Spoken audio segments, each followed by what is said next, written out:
오늘은 이 본문을 가지고 말세를 살아가는 당신에게 라는 제목으로 말씀을 나누도록 하겠습니다. 말세를 살아가는 당신에게. 여러분은 말세다 말세야 이렇게 말씀하신 적이 있으십니까? 아니면 주변에서 말세다 하는 이야기를 들으신 적이 있으십니까? 너무 옛날 말인가요? 요즘은 잘 쓰지 않는 표현인 것 같습니다. 근데 제가 어렸을 때는 어른들이 한숨을 쉬면서 말세다 하는 이야기를 종종 들었던 것 같습니다. 그러면서 이런 말을 덧붙이기도 하십니다. 말세다, 세상이 어떻게 되려고. 뉴스에서 생각하기도 싫은 끔찍한 범죄 소식을 접했을 때 사람들의 반응이 말세다라고 하며 혀를 차는 것이었습니다. 상식에 벗어나는 사건들, 사람으로서 할 수 없는 그런 짓을 보면 정말 세상이 이상해지고 있구나 이런 생각을 하게 됩니다. 제가 말세라는 말을 사전에 찾아보니까 사전적 의미가 이러합니다. 세상이 혼탁해져 정치와 도덕과 풍속이 쇠퇴하며 악법이 성행하고 정의가 사라지는 시기라고 말합니다. 그러면 성경에서는 말세에 대해서 어떻게 말씀할까요? 말세는 문자적으로 마지막 날들이라는 말입니다. 마지막 날들, 복수입니다. 특정한 한 날을 가리키는 것이 아니라 기간을 말하는 것입니다. 예수님이 오신 때를 시작해서 예수님이 다시 오실 때까지를 말하는 것입니다. 예수님의 초림과 예수님의 재림 사이의 전체 기간이라고 말할 수 있습니다. 그래서 말세가 어느 정도의 시간인지 우리는 지금 알 수 없습니다. 지금 우리는 2000년이라는 말세의 기간을 지나고 있는데 언제 끝날지는 알 수 없습니다. 그래서 우리가 말세를 생각할 때 주목해야 하는 것은 미래가 아닙니다. 성경이 말세를 통해 우리에게 교훈하는 것은 미래가 아닙니다. 현재입니다. 바울은 오늘 본문에서 미래가 아닌 현재를 말씀하고 있습니다. 바울이 디모데에게 권면하는 것은 알 수 없는 미래의 어떤 시기가 아니라 그 미래에 대한 것이 아니라 현재 디모데가 직면하고 있는 오늘의 문제에 대한 것입니다. 현재 문제를 말하고 있는 것입니다. 디모데는 이미 바울이 경고하고 있는 말세를 살아가고 있기 때문입니다. 그래서 말세를 살고 있는 디모데에게 바울이 이것을 명령합니다. 1절에 이렇게 명령합니다. 너는 이것을 알라. 너는 이것을 알라. 디모데를 향한 당부의 말입니다. 계속 알아야 한다는 것입니다. 이것을 늘 염두에 두고 맡겨진 사명을 감당하라는 것입니다. 그러면 디모데가 알아야 하는 것이 무엇일까요? 잠깐 알고 끝나는 것이 아니라 계속 잊지 말고 기억해야 하는 것. 단지 디모데만이 아니라 주님을 따르는 모든 자가 알아야 하는 것. 주님이 맡겨주신 사명을 잘 감당하기 위해서 바로 우리가 알아야 하는 것. 말세를 살아가는 당신이 알고 있어야 하는 것. 1절을 다시 보겠습니다. 너는 이것을 알라. 말세에 고통하는 때가 이르러. 말세를 살아가는 당신이 알아야 하는 것은 말세가 고통하는 때라는 것입니다. 여기 고통하는으로 번역된 단어는 견디기 어려운, 다루기 어려운, 몹시 위험한 등의 의미를 가집니다. 사나운 야생 동물이나 거칠게 요동하는 바다를 묘사할 때 사용하는 단어입니다. 신약에서 이 단어는 한 번 더 나오는데 가다라에 귀신 들린 사람, 거라사 광인이라고도 말합니다. 귀신 들린 사람이 야생 동물처럼 사납고 난폭해서 사슬로도 제어할 수 없고 아무도 그가 있는 길을 다닐 수 없는 상태, 그 모습을 묘사하면서 이 단어를 사용했습니다. 오늘 본문을 통해서 알 수 있는 것, 우리가 알아야 하는 것이 이것입니다. 말세가 이러한 고통하는 때라는 것입니다.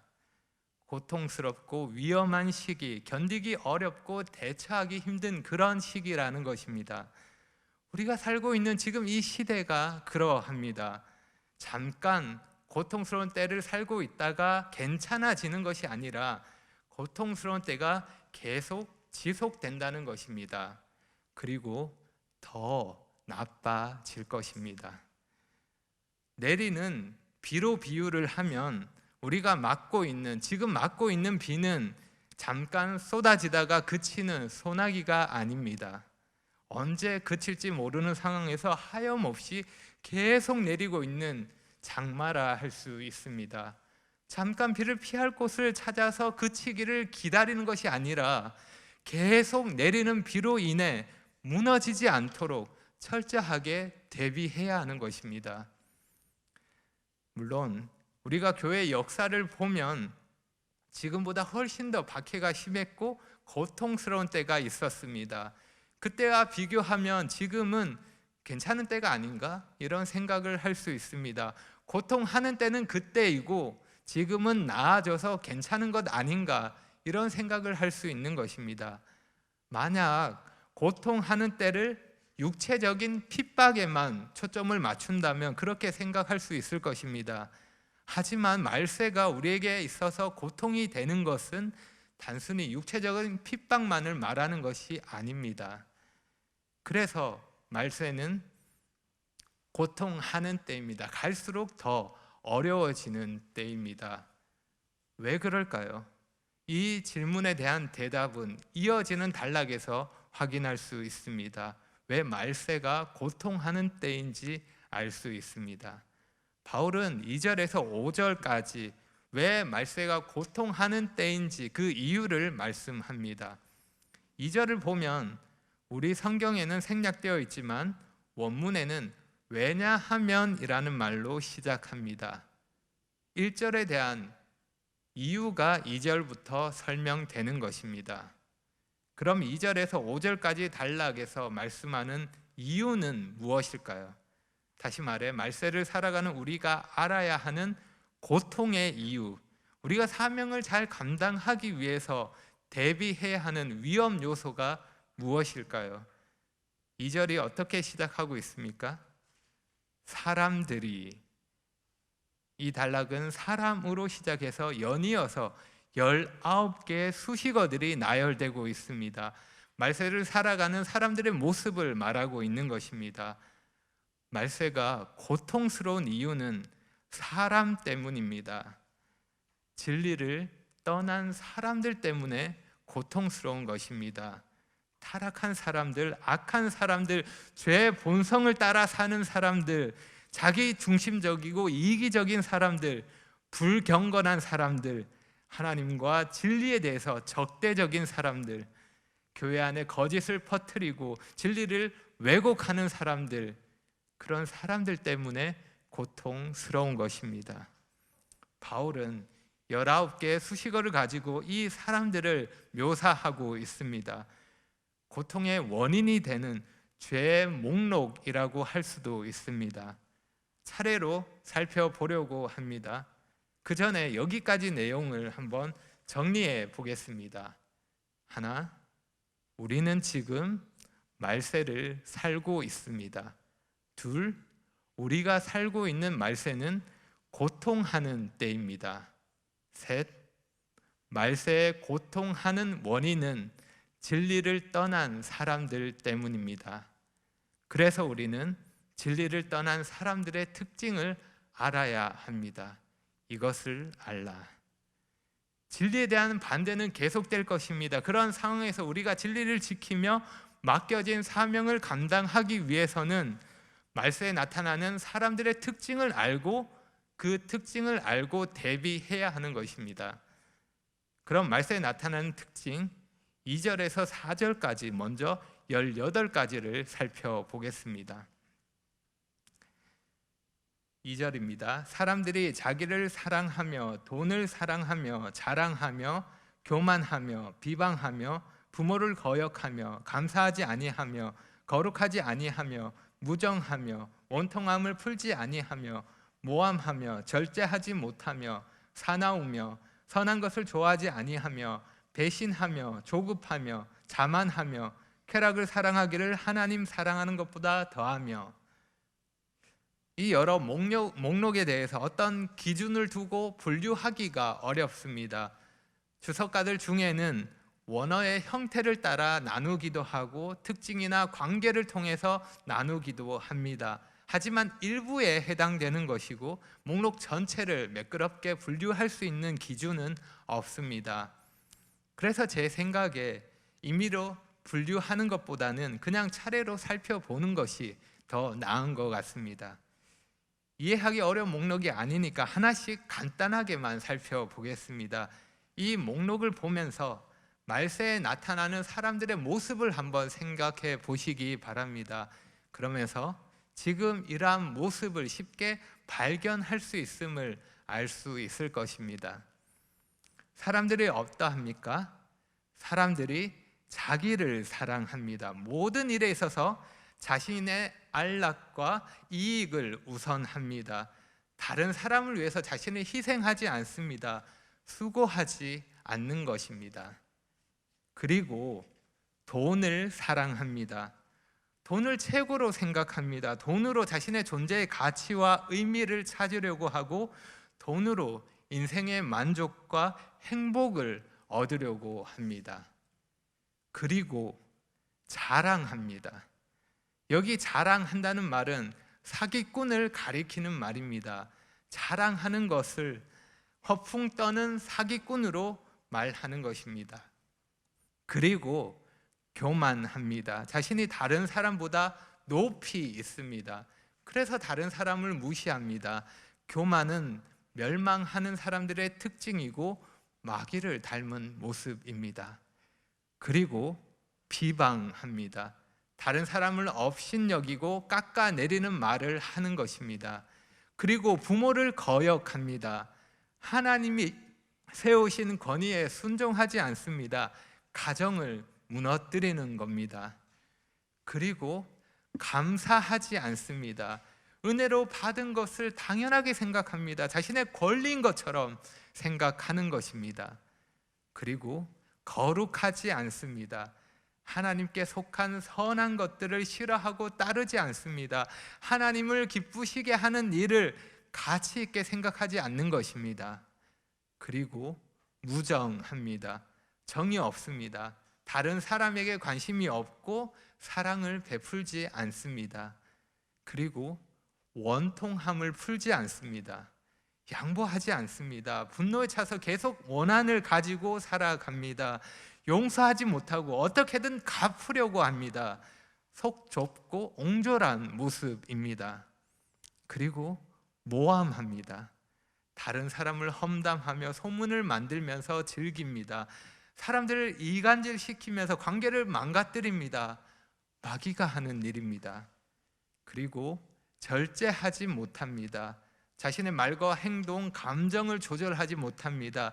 인격적으로 바르게 설 수 없는 것입니다. 자신을 제어하지 못하기 때문입니다. 그리고 사납습니다. 길들여지지 않은 짐승과 같습니다. 이런 사람에게는 가까이 갈 수 없습니다. 늘 화가 나 있고 건드리면 쉽게 폭발하기 때문입니다. 언제 터질지 몰라 위험합니다.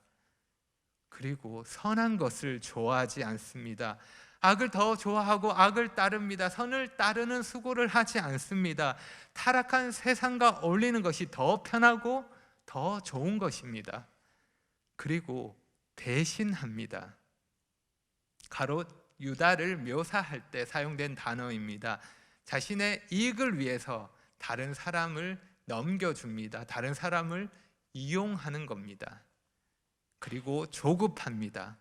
경솔하고 무모하게 행동하는 것을 말합니다. 생각 없이 함부로 행동하고 말하기에 다른 사람에게 해를 입히게 됩니다. 그리고 자만합니다. 연막을 친다, 연기를 일으킨다라는 말입니다. 자신이 만든 연기에 둘러싸여서 자신의 모습을 제대로 보지 못하는 것입니다. 그리고 쾌락을 사랑합니다.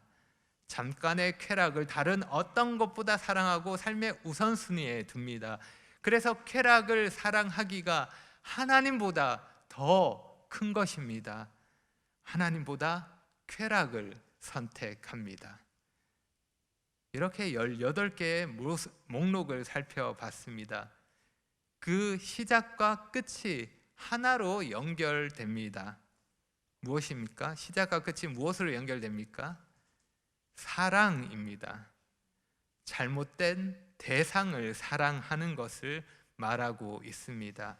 자기를 사랑하고 돈을 사랑하는 것, 그리고 쾌락을 사랑하는 것. 그래서 간단하게 정리하면 사람들이 하나님을 사랑해야 하는데 하나님이 아닌 다른 것을 사랑합니다. 그것이 죄이고 고통의 원인이 되는 것입니다. 말세에 나타나는 사람들의 특징을 보면 결국 하나님을 사랑하지 않아서 나타나는 증상이라는 것을 알 수 있습니다.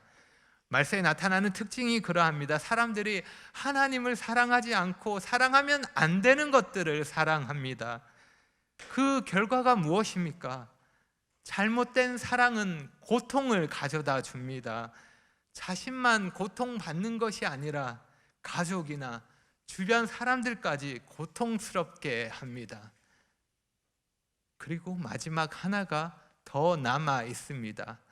5절입니다. 경건의 모양은 있으나 경건의 능력은 부인하니. 말세의 사람들에게 나타나는 마지막 특징은 외적인 경건의 모양은 있지만 내적인 경건의 능력은 부인하는 것입니다. 예를 들어 많은 사람들이 교회에 다니고 예배에 참석합니다. 찬송을 부르고 기도에 아멘이라고 응답합니다. 겉으로 볼 때는 괜찮아 보입니다. 경건해 보이고 경건하게 들립니다. 하지만 실상은 아닙니다. 교회에서의 모습과 실제의 모습이 다른 것입니다. 속이 비어 있습니다. 생명이 없는 것입니다. 오늘날 많은 사람에게서 이러한 모습을 볼 수 있습니다. 열매 없는 모습을 볼 수 있습니다. 실속 없는 과대 포장처럼 겉과 속이 다른 가짜가 많은 것입니다. 진짜는, 참된 신앙은 모양과 능력을 따로 구분하지 않습니다. 모양을 무시하지 않으면서도 능력을 부인하지 않습니다. 진짜는 마음에서 우러나오고 겉으로 드러나며 삶으로 증거됩니다. 그것이 진짜입니다. 그렇지 않으면 아무리 신령한 척 한다고 해도 가짜입니다. 속이는 것입니다. 사람은 속일 수 있을지 모르지만 하나님은 속일 수 없습니다. 그리고 하나님은 이렇게 겉과 속이 다른 외식하는 사람을 미워하십니다. 그러면 우리는 이런 자들에 대해서 어떻게 대응해야 할까요? 어떻게 해야 할까요? 다시 5절입니다. 경건의 모양은 있으나 경건의 능력을 부인하니 이 같은 자들에게서 내가 돌아서야 합니다. 이런 사람들을 피해야 한다는 말입니다. 이 같은 자들의 삶의 방식이나 태도를 본받지 말고 거리를 두어야 한다는 것입니다. 만약 그렇게 하지 않으면 어떤 일이 일어날까요? 거짓 교사와 같은 외식하는 종교인에 대해서 피하지 않고 거리를 두지 않았을 때 다음과 같은 일이 벌어집니다. 바울은 실제 예를 들어서 설명하고 있습니다. 6절과 7절입니다.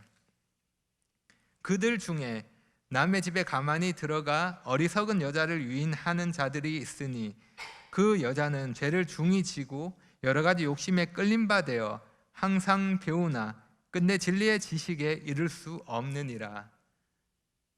거짓 교사들은 교묘하게 사람들을 유인합니다. 다른 사람들이 눈치채지 못하게 몰래 이 일을 합니다. 그들의 주된 목표는 어리석은 여자입니다. 이 여자들은 부유했지만 돈으로 해결할 수 없는 죄의식 때문에, 죄 때문에 거짓 교사들이 전하는 가짜 복음에 쉽게 넘어갔습니다. 진리를 알지 못했기에 속아서 경솔하게 거짓을 믿었던 것입니다. 그래서 열심히 배우지만, 항상 배우지만 아무리 배워도 진리에 이를 수 없습니다.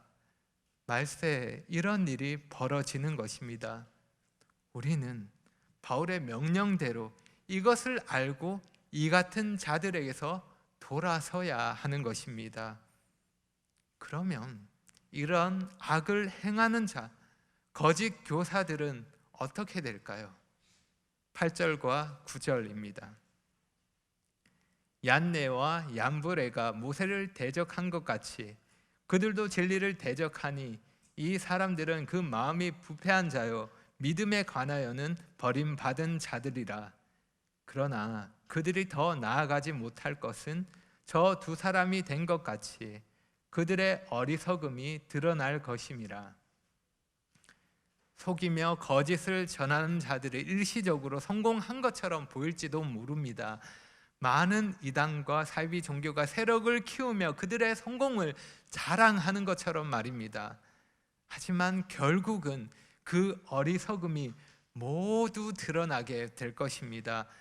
진리를 대적하는 것과 그 부패한 마음과 믿음에 관하여서 자격이 미달된다는 것을, 그 모든 사실이 밝혀지게 될 것입니다. 모세를 대적했던 두 마술사, 바로의 궁정에 있었던 두 마술사 얀네와 얀브레가 그랬던 것처럼 말입니다. 때때로 진리를 대적하는 자들 때문에 교회가 어려울 수 있습니다. 세상의 타락한 문화와 타락한 방법으로 교회를 힘들게 하는 사람들도 있습니다. 믿는 자로서 세상을 살아갈 때 마음이 어렵고 괴로울 수도 있습니다. 하지만 두려워할 필요가 없습니다. 거짓이 성공하는 것처럼 보일 때도 있지만 흔들릴 필요가 없습니다. 가짜는 잠깐 인기를 얻을 수는 있지만 오래 가지는 않습니다. 잠깐 잘 되는 것처럼 보일 수는 있지만 영원하지 않습니다. 결국은 그 실체가 드러나게 될 것입니다. 진리를 따르는 자, 하나님이 인정하시는 자만 말세가 끝나는 날에 당당히 설 수 있는 것입니다. 이렇게 오늘 본문을 살펴보았습니다. 저를 포함해서 우리 모두는 말세에 고통하는 때를 살고 있습니다. 그렇기 때문에 저 개인적으로 걱정되는 것이 있습니다. 저의 걱정은 세상에 대한 것이 아니라 교회에 대한 것입니다. 세상에서 오늘 본문이 말하고 있는 말세의 특징을 볼 수 있지만 안타깝게도 때로는 교회에서도 이러한 특징을 볼 수 있다는 사실이 저에게 걱정이 되는 것입니다. 하나님이 좋은 씨를 뿌린 밭에 마귀도 가라지를 뿌렸습니다. 그래서 교회에는 진짜도 있지만 가짜도 있습니다. 교회에서 믿음을 고백했지만 여전히 세상의 가치를 따르며 하나님을 사랑하기보다 자기를 사랑하고 돈을 사랑하고 쾌락을 사랑하는 삶에서 열매를 찾아볼 수 없는 사람도 있는 것입니다. 변화가 없습니다. 부패한 마음과 거짓된 믿음을 가지고 있는 것입니다. 경건의 모양은 볼 수 있지만 경건의 능력은 볼 수 없습니다. 이러한 사람들로 인해 걱정이 되는 것입니다. 그러면 여러분, 저의 건강을 위해서 저의 걱정을 좀 덜어주시겠습니까? 그러면 진지하게 자신을 돌아보시기 바랍니다. 나는 어디에 속했는지, 나에게 어떤 특징이 나타나는지, 어떤 열매를 맺고 있는지 점검해 보시기 바랍니다. 혹시 진리를 떠난 사람들의 특징이 발견된다면 돌이키시기를 바랍니다. 디모데가 그러했던 것처럼 이것을 알고 돌아서야 하는 것입니다. 타락한 세상에서 넘치는 악에게 휩쓸리지 말고 고통이 따르더라도 맞서서 싸워야 하는 것입니다. 그냥 포기하면 안 되는 것입니다. 그러기 위해서 기억하시기 바랍니다. 이 문제를 해결하는 것은 나의 노력이나 나의 어떠함에 달려 있는 것이 아닙니다. 이 문제를 해결할 수 있는 것은 복음입니다. 복음이 모든 문제를 근본적으로 해결합니다. 복음이 사람을 새롭게 합니다. 잘못된 대상을 사랑하는 것에서 돌이켜서 하나님을 사랑하도록 합니다.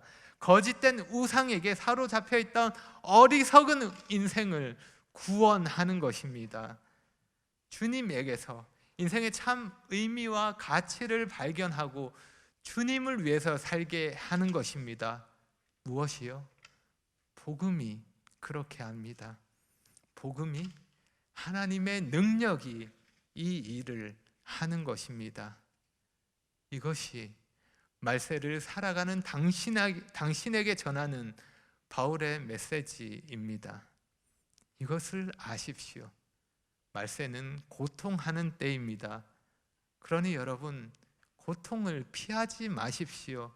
고통을 피하면 고통 대신 죄를 만나게 될 것입니다.